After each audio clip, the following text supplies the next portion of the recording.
Saludos desde Viena, doctorazo. ¿Cómo te encuentras allá en el DF? Mi pana, qué gusto saludarte. Buenas noches allá en Viena.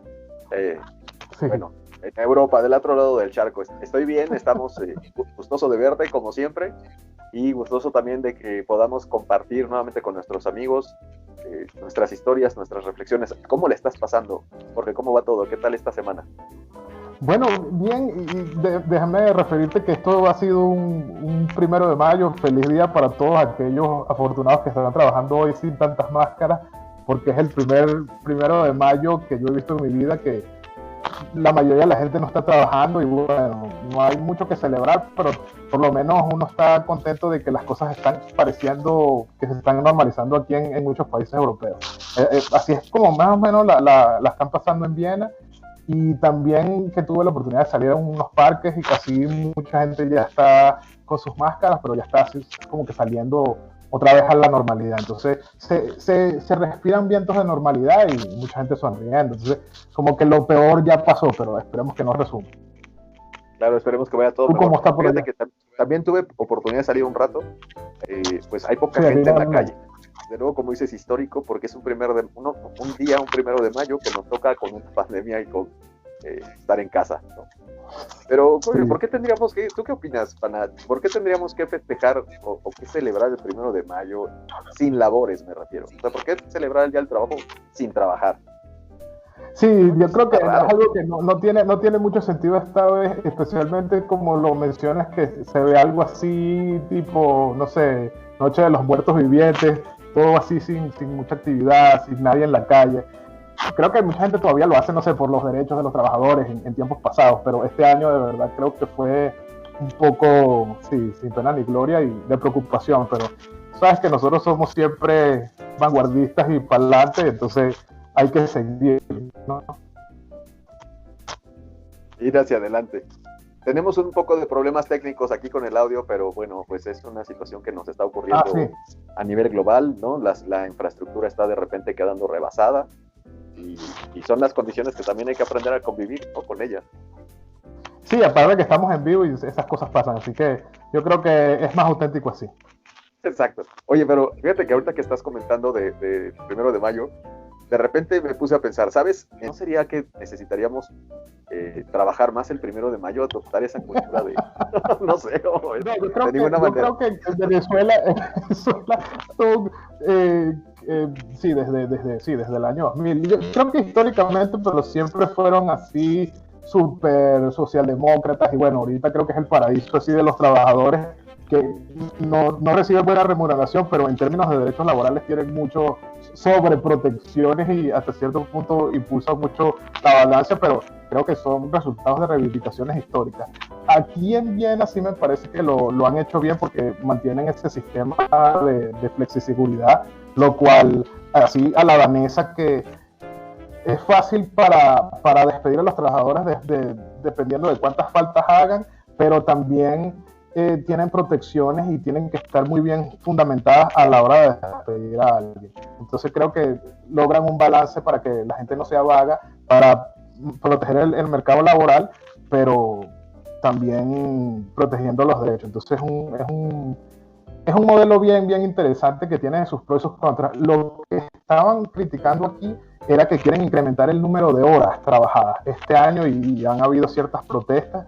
Entonces aquí, a diferencia de países como Francia o Suecia, que tienen 35 horas a la semana de trabajo, aquí quieren ponerla, creo que son 42 horas a la semana o 50, algo así. Tengo que detallar eso bien, pero sí querían incrementar las horas laborales semanales y entonces hubo ciertas protestas, pero creo que la mayoría de la gente lo aceptó con buena actitud. Eso no sé qué opinión tengas, que sería muy interesante escucharla, pero en algunas ocasiones hemos platicado de estas horas laborales, ¿sabes? En México, por ley, son 48 horas, son demasiadas.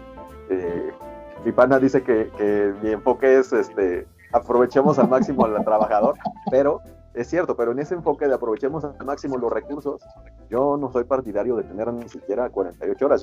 Me sorprende lo que me compartes, porque al final yo siempre volteo hacia Europa, ¿no? O sea, pensemos en estos modelos de menos jornada laboral, más evaluar por resultado y no por horas que pasa la gente en la empresa, ¿no? Exactamente. Y yo creo que antes de adentrarnos en el tema principal que me gustaría discutir contigo, yo creo que a mí siempre me llamó la atención, no sé si te acuerdas, en el Mundial de Fútbol donde Alemania ganó, no sé si fue en el 2008 o 2006, creo que fue el 2006, donde ganó Alemania, que le metió esa humillante derrota a Brasil, no sé, 11-4, no sé si te acuerdas. Y a mí me gustaba ese modelo porque hasta Angela Merkel le daba tiempo de ir a ver su partido, y varias veces la vimos en diferentes juegos, y Angela Merkel iba a ver el partido y dije, ¿qué país tan bueno cuyo sistema laboral le permite a ella ir a ver su partido después de trabajar? De que no porque trabajas más, trabajas mejor. Eso es un mito que yo no sé por qué muchos países tienen, que la gente tiene que, mientras más tiempo permaneces en el trabajo, en el recinto laboral, es mejor y eres más productivo, lo cual totalmente es falso. Pero no sé por qué mucha gente en Latinoamérica tiene ese chip en la cabeza de que no, tienes que trabajar más para ser más productivo. Para nada. No, definitivamente es, como dices, trabajar mejor. Yo creo que este tema también da para una buena charla así profunda, ¿no? Sí, y comparar diferentes modelos. Claro, y trayendo también la experiencia, lo que aprendimos en este máster que compartimos, en fin, muchos, y nuestra experiencia, etcétera, ¿no? Yo creo que hay que dejar este tema, mi estimadísimo pana.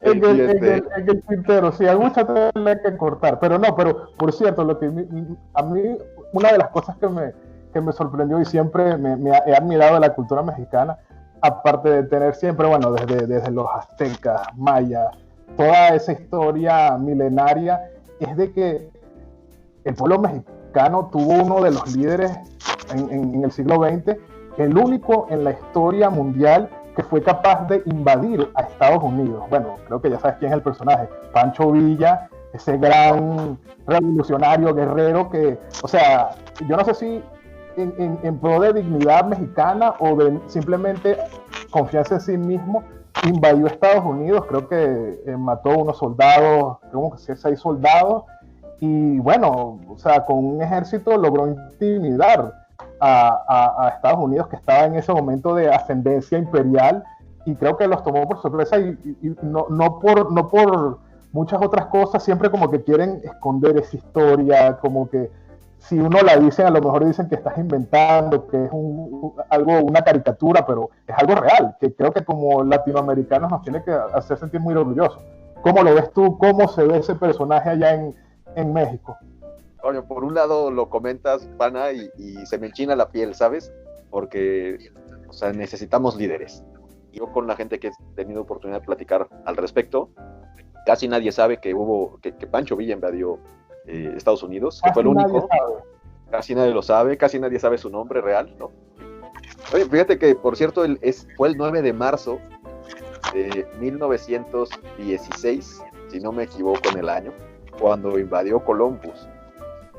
Dicen también los historiadores que fue una situación ahí también medio personal, porque lo timaron, le vendieron municiones que no servían, y entonces, bueno, pues él fue, pero tú sabes quién escribe la historia, ¿no? O sea, será un poco de verdad, será un poco de mito, no lo sabemos, pero yo, no sé, yo creo que también, mira, me mueve lo que me dices para seguir investigando. Yo no sé si le entramos al tema, leemos con profundidad y platicamos con nuestros amigos, compartimos esto de, ¿cómo ves? Creo que sí, creo que es muy, muy importante difundir ese tipo de, ni siquiera son historias, son hechos que ocurrieron en realidad, y creo que es cuestión ya de desmitificar un poco, no sé por qué en muchos, y me pasa no cotidianamente, pero de vez en cuando, que algunas veces uno en Europa o en Estados Unidos o en otros países del llamado primer mundo, que a mí no me gusta ese nombre, tienen algún tipo de complejo de inferioridad, cuando si de verdad vemos en las historias, todos los países han tenido calamidades y situaciones horribles, economías desventajosas o destruidas, pero creo que en la historia se han visto muchos momentos donde han sido capaces de grandeza, y yo creo que México es un ejemplo muy claro, sobre todo en figuras como las de Pancho Villa, que a pesar de ser un país que no tenía un ejército entrenado, de que tenía una economía en aquellos momentos mucho más primitiva, fue capaz de amasar una serie de hombres y con gran espíritu, con gran voluntad, para no dejarse pisar por Estados Unidos, por esa potencia ascendencia en aquel momento, y recobrar esa dignidad de decir, simplemente porque eres más poderoso y tienes una economía mucho más avanzada, no significa que nos vas a intimidar, porque aquí no hay miedo, aquí hay un pueblo y vamos a hacer valer nuestros derechos, y, o sea, no vas a simplemente a patotearnos. A mí siempre me gustó ese espíritu reivindicativo de somos iguales y por lo tanto merecemos respeto, y creo que Pancho Villa encarna ese espíritu contestatario, ese espíritu, sí, yo no, ni siquiera diría revanchista, sino contestatario, y que siempre fue muy rebelde, que no se deja dominar. Y bueno, después sigue en la historia, tú lo sabes mejor que yo, Lázaro Cárdenas y todo eso.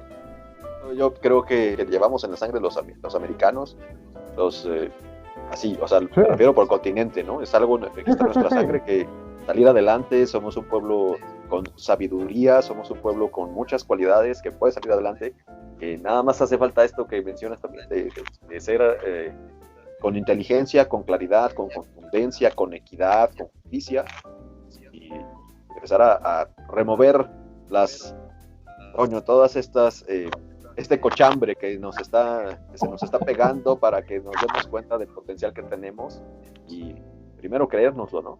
Yo creo que es algo, si me disculpo que te interrumpa, Miguel, que nos los enseñó enlazando un poco con nuestra experiencia en el máster, que para todos que nos están escuchando, no se les olvide suscribirse al canal de YouTube y activar la campanita para que sepan cuando salen nuevos contenidos, cuando los publiquemos y los emitamos, de que todo depende, o ni siquiera todo depende, sino que muchas cosas se relacionan con ese manejo, esa gestión de recursos humanos, de la cual tanto aprendimos en nuestro programa de Erasmus en Barcelona, que me acuerdo que una vez uno de nuestros compañeros estaba exponiendo sobre Colombia, y bueno, problemas estructurales, económicos. Entonces es muy fácil siempre ahogarnos en la problemática, pero muy pocas veces se informan sobre, ok, pero entonces ¿qué podemos hacer? ¿Cómo lo gestionamos? Y una de nuestras profesoras catalanas, por cierto, que eso es otro tema que me gustaría conversar en otras emisiones futuras, el problema catalán, que ella me dijo, no, Jorge, pero no es tan difícil, es una cuestión de recursos humanos, de tener gente capacitada en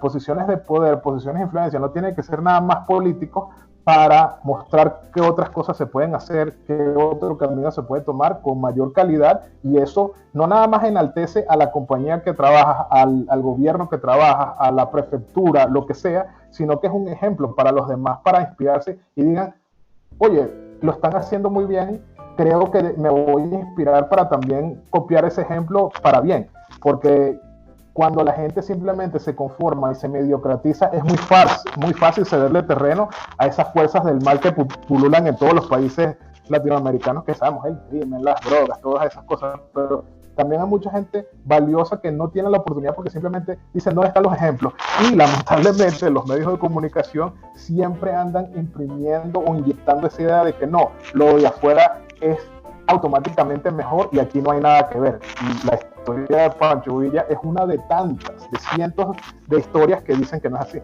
que está en nuestro ADN. Exacto. Algo antes de reiterar este compromiso de que voy a investigar más sobre Pancho Villa y vamos a platicar más al respecto, lo que quiero decirte es que fíjate que aquí había una frase que se ha olvidado, pero que dicen, mira, tú como Pancho Villa, y uno dice, como Pancho Villa, ¿qué se refiere, no? Con tus viejas a la orilla, con tus mujeres a la orilla. ¿Tú sabías esa frase? No sabía esa frase. O sea que tuvo muchas glorias y no nada más de conquistas de territorio, sino conquistas de las féminas.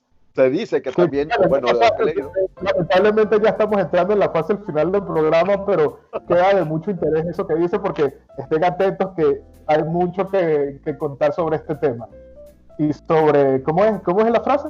En como Pancho Villa, pero coño, también podemos aprender quizá tips. Sí, mucho, que lamentablemente ya estamos casi llegando al final de esta emisión, de este podcast, de este video podcast, sí, yo sé, siempre hace falta tiempo, pero ustedes entenderán que hay que dejar para después. Pero me gustaría saber cuál es la mejor, bueno, no decir la mejor, esa es otra pregunta para después, para el próximo programa. Pero, ¿qué mujeres te parecen, así de forma muy simplista, qué mujeres son las mejores? ¿Las mexicanas o las de otro país? En términos de pasión, vamos a simplemente en términos de pasión, ¿cuáles son las más apasionadas, las más calientes? Coño, no sé. ¿Vas a ir por el estereotipo o vas a ir por la...? Porque tú has tenido experiencias con muchachas de donde yo estoy viviendo, entonces... Coño. Bueno. No les voy a contar después una historia, si mi pana me da chance, me autoriza. Unas historias excelentes, extraordinarias, memorables, en Via Zamboni, ¿no? ¡Ay, sí! En la Piazza del Popolo. Las experiencias en Italia son memorables y simplemente por eso los invito a todos a escuchar el próximo programa, porque son cuestiones que, como dices tú, memorables, muy memorables. Y mírenos la sonrisa, europeas o latinas, mexicanas, venezolanas, mucho de eso en el próximo emisión.